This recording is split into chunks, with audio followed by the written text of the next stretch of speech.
for listening to the Drinks.com podcast, the business of online alcohol.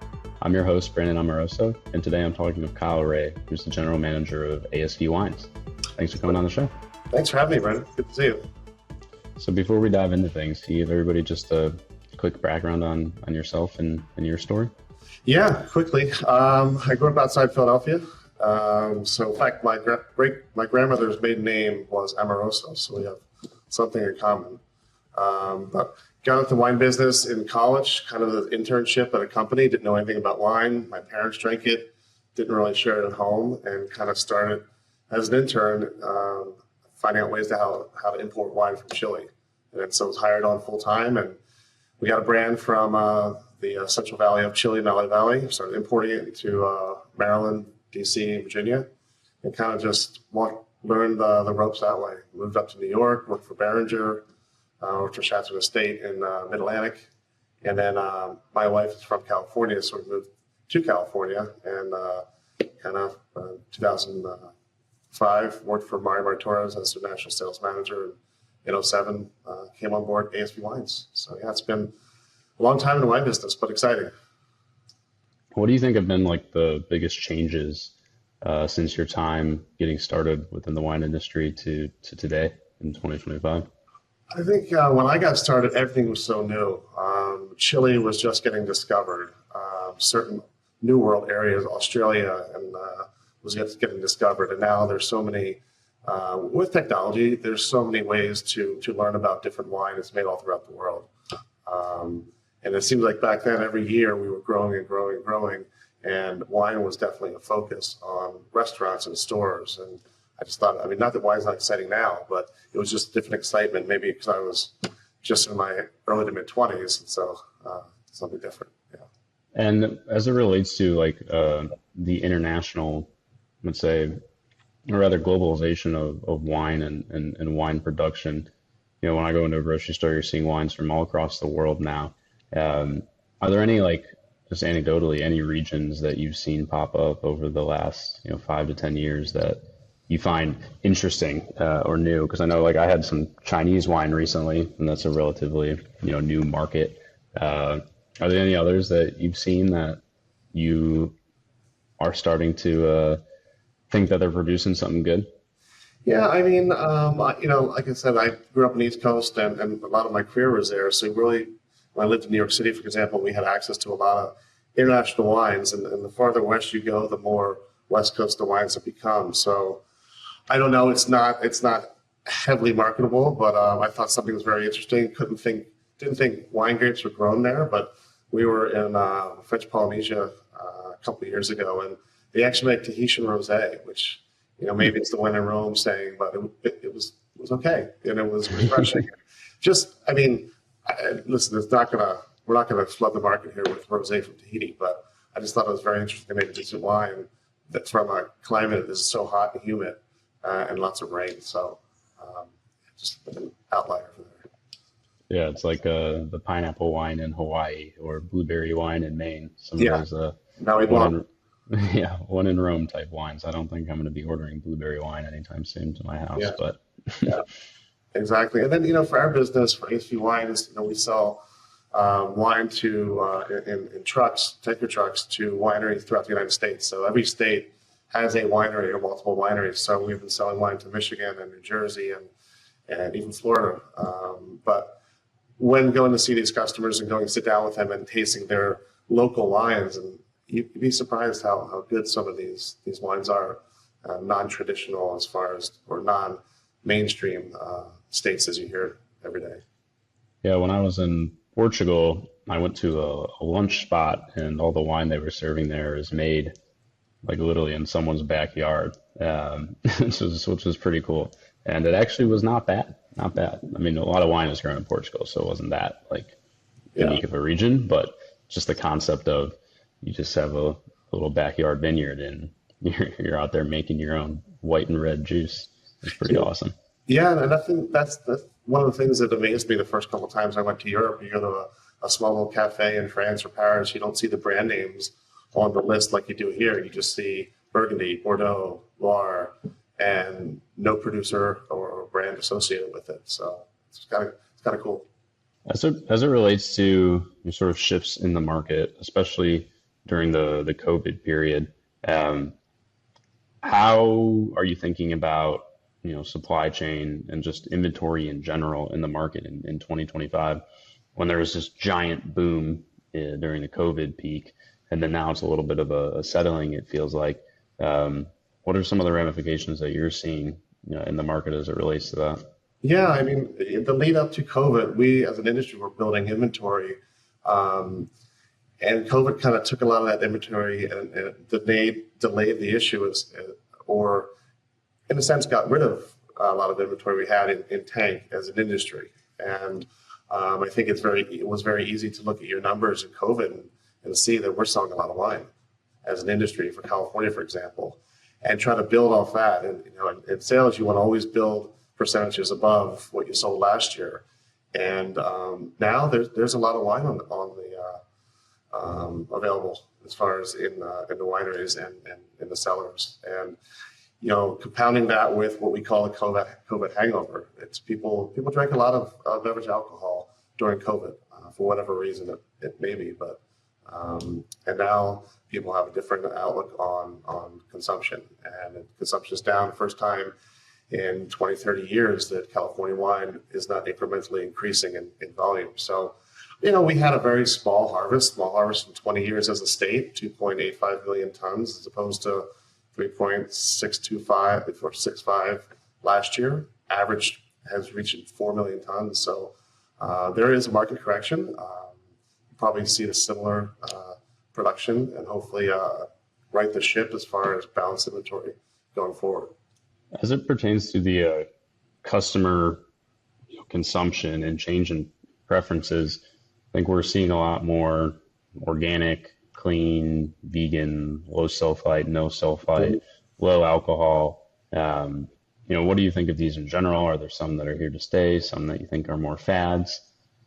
Yeah, I mean, I think in any new category that pops up, some will stay.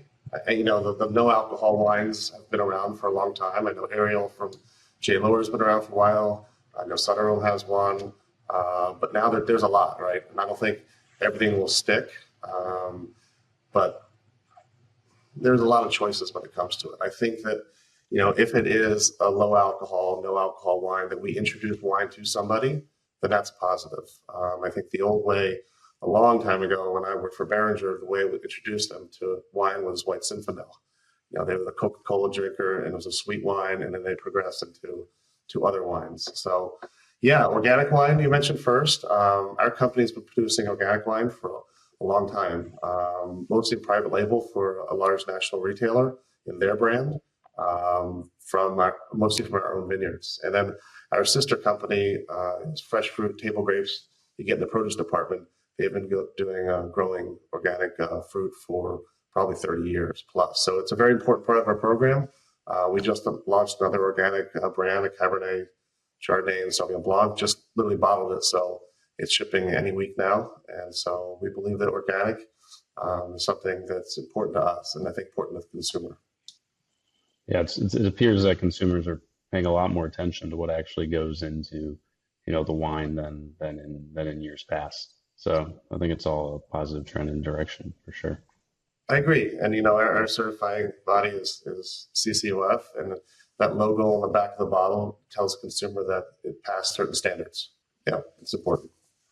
At the same time, I think it's also important to be able to service people who might not care about the organic certification, and there's different preferences for everybody. Um, so at least for me, I think it's important that businesses don't go all in on one particular thing unless it truly is just the customer profile that they're trying to serve.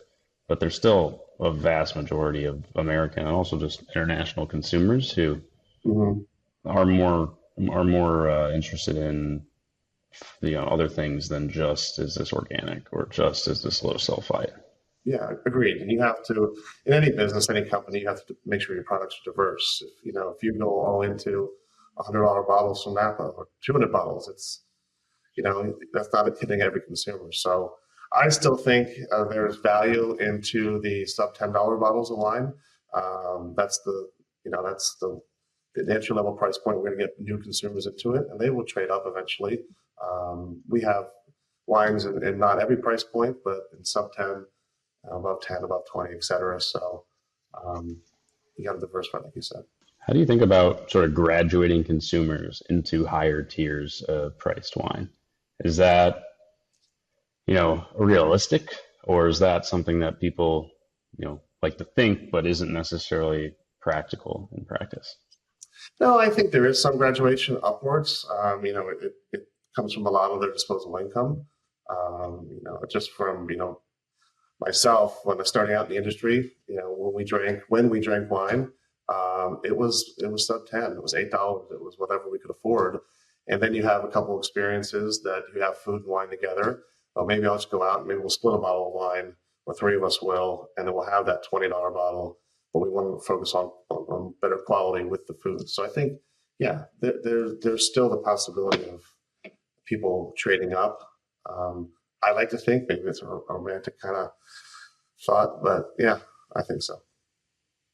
As it pertains to AI within your business, are there any applications that you are seeing that are really sort of transformative, or is it still sort of in the early days? Because I've seen in some industries it's been really impactful, and then in wine for online e-commerce, I think sure there's some applications, but for the actual like production of wine, it doesn't seem as black and white to me.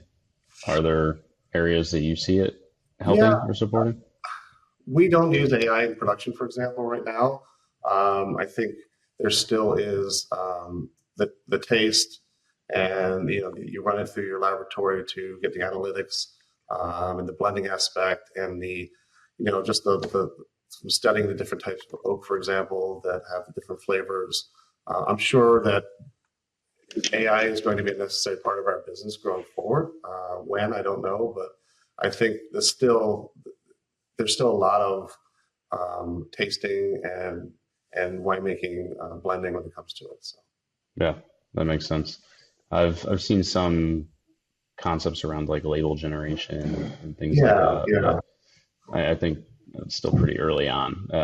It yeah. doesn't seem like some of the imagery that is being produced is super applicable We're right gonna out of the box. we're gonna still need winemakers, assistant winemakers, and people in the cellar and operations people to make the wine. We can't replace them with robots and AI just yet. I shouldn't say just yet. Not at all. Not at all. Not yet, not yet.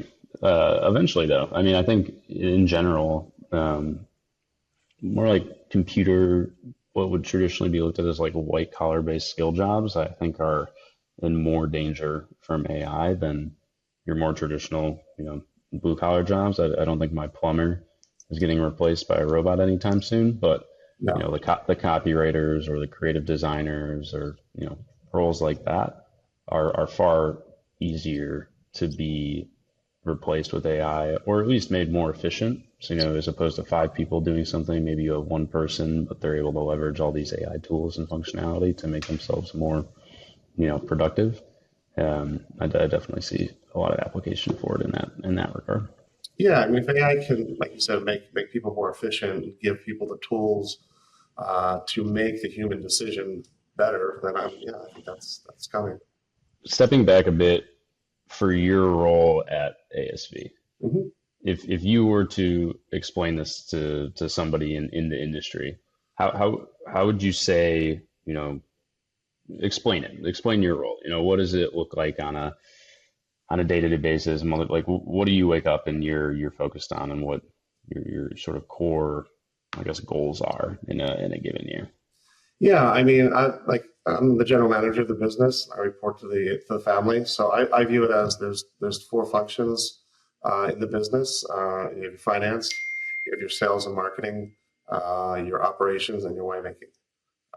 And so we each have directors in those positions that report to me. And so I always came from sales, so naturally I gravitate towards how can we sell more wine? How can we put it in a different package? How can we get it into more consumers' hands? But at the same time, I've got to understand that during harvest, the winemakers are going to need X, Y, Z from me, or bring in couple trucks of Cabernet grapes today, and then in operations, how do we get that Cabernet grapes into the crush pit and into the fermenter, into the barrels, et cetera. Finance is finance. You obviously need a very good finance team. Are we making money or not? Are we making the right decisions or not? So I kind of look at those four functions and how do they all work together, and how can we grow the business?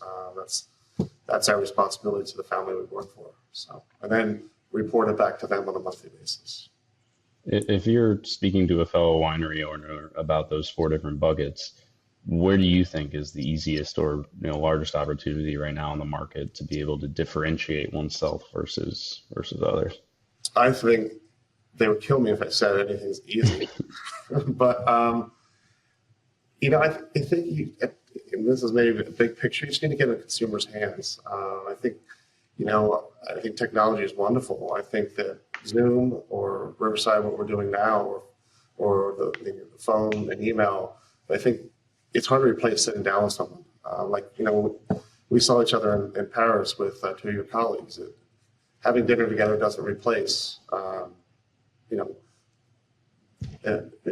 all this technology doesn't replace sitting down and making bread and talking, get out in the field, get out in the market, and things like that. So it's no secret that the wine industry is very challenging right now. But little by little, step by step, you're not going to find a silver bullet right now to make anything easy. I think you have to rely on the team you have, and just day by day. What excites you the most about the rest of this year going into next year? You mentioned the wine industry is a little challenging right now. Yeah. Where's the glimmer of hope for you? I think in your last podcast, the gentleman said that wine's been around for 2,000 years, 2,000 plus years, and the wine business will be around. It's going to look a little different, but what's exciting to me is that, at least historically, every younger generation has grown. They have adapted wine to some extent, not everybody, but some into their lives, whether it's everyday drink, or it's once a week, a celebratory, or it's a wedding, or it's a this or that. I think that wine will be part of our lives. What it'll look like, maybe smaller, less producers, but exciting to me is that wine is such a historical beverage when it comes to our cultures and matching with food, and that's one of my personal passions is food and wine and cooking and gathering with friends and family, and that will continue. Just a matter of how it'll continue and when it'll come back favorably. Well, enough of the tough questions. I got two fun ones for you. Okay. Which, since you listened to the last podcast, you got a little bit of a head start on these. But the first one is, what is your favorite wine memory? So I was thinking about this the last day, and I have a lot. Don't get me wrong, not to bore you guys with a ton of my stories, but I think one of the eye-openings, I worked for Chateau d'Estates, importer of grape, Bordeaux, and Burgundy a while ago, and I was invited with one of my colleagues, Andy Frazzetti, and we were on the East Coast, we went to Napa, and we had the night before, just the two of us, and we went to Bouchon in Napa, and he said, do you want to have some Burgundy? And I looked at him and I said, oh, I don't like Pinot Noir. And he looked at me with the utter disbelief that I said that. He's like, then you haven't had any good Pinot Noir. And so he took the wine list from me, he ordered a bottle of Burgundy, and it was my oh wow moment that, wow, that's a damn good bottle of wine. And why am I not drinking more Burgundy? I found out why, price point, but nonetheless, that kind of opened my eyes into the portfolio we had, which was Bordeaux, a little bit of Rhone, and yeah, that was my kind of oh wow moment on wine. Oh, I love it. And price point is definitely a big consideration factor when you start to get into some of those heavy hitters. Yeah, exactly. And then second is, if you could share a bottle with anyone, who would it be and what would you drink? Yeah, that's what I went back and forth on. Being a huge YouTube fan, it's easy to say, I know Bono likes white Burgundy, and I love to sit down with him and talk about music and everything he does for charity things. But this is going to be cheesy, like I said. So my wife and I have two daughters, they're 14 and 17. And since they were born in 07 and 10, we bought their birth year wines. And so we have some Napa Cabernets, we have some Bordeaux, some Sauternes, etc. And when they're legal drinking age or when they get older and appreciate, I'd really love to go through a couple of those bottles with them as adults, the four of us. Something that's the wine was born when they were born, and it's kind of cool that we have those wines and have them together. So that's kind of, like I said, that's the bad answer right there, but it's the truth. So there you go. No, it's cool. I mean, I always perk up when I see a bottle at a restaurant that is from my birth year. It is getting harder and harder to come by, though still not as difficult. But Wait till you turn 50. It's really hard. exactly. My mother in 64, that one's a tough one to come by. And when you do come by it, you better be willing to open up the credit cards for that. So That's the thing. Yeah. Mine's 74. So yeah. Well, we'll still keep looking. there's always good deals to be found. You just gotta look. Well, I really appreciate you coming on and sharing some of your background and story. But before we hop, can you let everybody know who's listening, like where they could find you or connect with you online? Yeah. ASVWines.com is our website. And then as far as me, LinkedIn's probably the best way. Perfect. Yeah. Well, again, I appreciate you coming on. For everybody who's listening, as always, this is Brandon Amoroso. You can find us at drinks.com. Thanks for listening, and we will see you next time.